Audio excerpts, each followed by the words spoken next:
Hello YouTube, welcome back to my channel. My name is Nathan and I am so glad to have you all here today. So currently right now, if you're watching this video, you're probably like, I really want to escape the rat race and try to get some passive income flowing. Well, how might you do that? And then you might have trickled onto YouTube and looked up 1,000 different ways to create passive income, whether that be selling digital products, whether that be selling courses, or becoming an influencer. We're not doing any of that. Right now we're doing print on demand. So welcome to the series of Print on Demand, where I show you what it's like from somebody who's not yet a guru, trying to make it as beginner friendly as possible, letting you know my triumphs, my failures, and everything in between. So if that sounds something that's interesting to you, stick around for the video so you can become part of the journey. So last week I made a video where I started week 1 and then I trickled a little bit into week 2, but I kind of second guessed myself on that and I was like, you know, this will be kind of really confusing for the audience and for me to try to kind of like custom date everything from like half week. So I'm like, let me just wait fully for week 2 to complete before I kind of do an evaluation on week 2.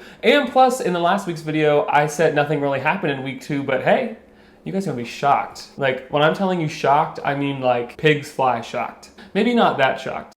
Week 2, we discovered some new things, and before I let you know the analytics and the results and what you really came for, I want to kind of give you just some key takeaways that I took away from week 2 in doing print on demand. So I was doing some market research, and originally I was using Printful as my print provider, but then I realized that a lot of people are looking for darker colors. If you're new to this, I'm selling apparel, hoodies, shirts, sweatshirts, that good stuff. So if this doesn't apply to you, just skip past this part. But I realized that the darker colors are selling and Printful doesn't really offer darker colors except for black. And I was kind of like, okay, well, if I want to be competitive and I kind of want to stay in this game, then I need to switch and get on Printify. So I made the switch. Second thing, so I'm still sticking in the travel niche. I just feel like there's a lot of potential in the travel niche. Like I said earlier in my previous video, there's always going to be somebody that lives in a state where they want to support that state, or they want to support their college from that state, or they're traveling somewhere and they want to get somebody a gift. There's so much potential with travel niches.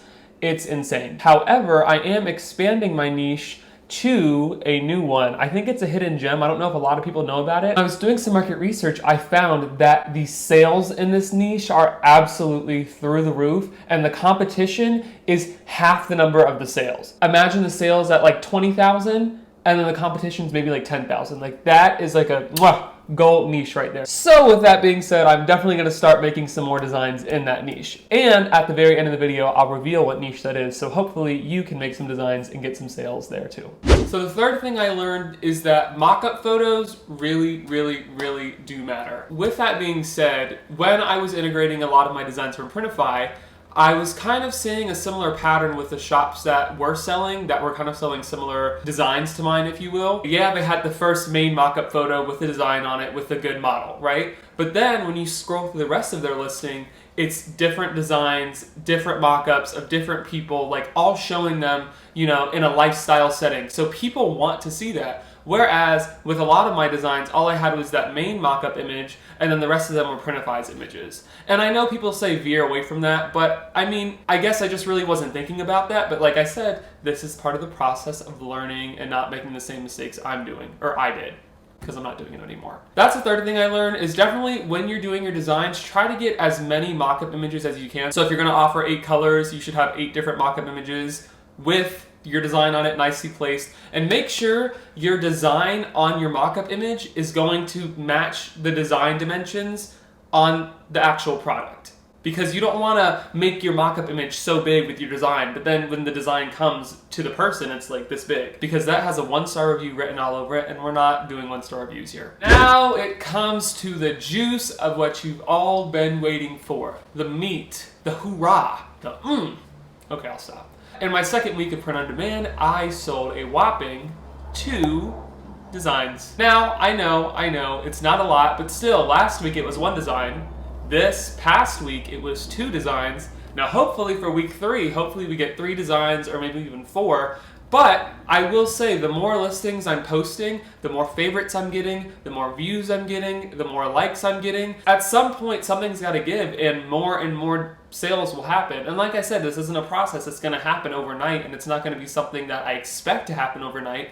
But a win's a win. At least I'm not getting sales. No matter what stage you're on your print-on-demand journey, you have to always look at it as a win's a win, and if I invest a little bit of time in this every single day, eventually it will pay off. Each day, I'm probably investing about 2 to 3 hours just sitting, making designs, posting them on mockups, coming up with keywords, SEO. Like, I'm doing a lot for this business, but because I expect a lot from this business in the end. I don't think that it's gonna just magically happen overnight and I'm gonna be successful and rich. Like, I absolutely do not think that. But I know that if I keep doing it, eventually 1 or 2 or 3 designs are gonna take off, and then from there, Etsy's just gonna start advertising my listing, they're gonna start really doing all the marketing for me, and then my shop is just gonna be pretty much passive income from there outside of handling customer service. But I'd rather handle customer service and be pulling in $5,000 in profit a month than working for somebody else.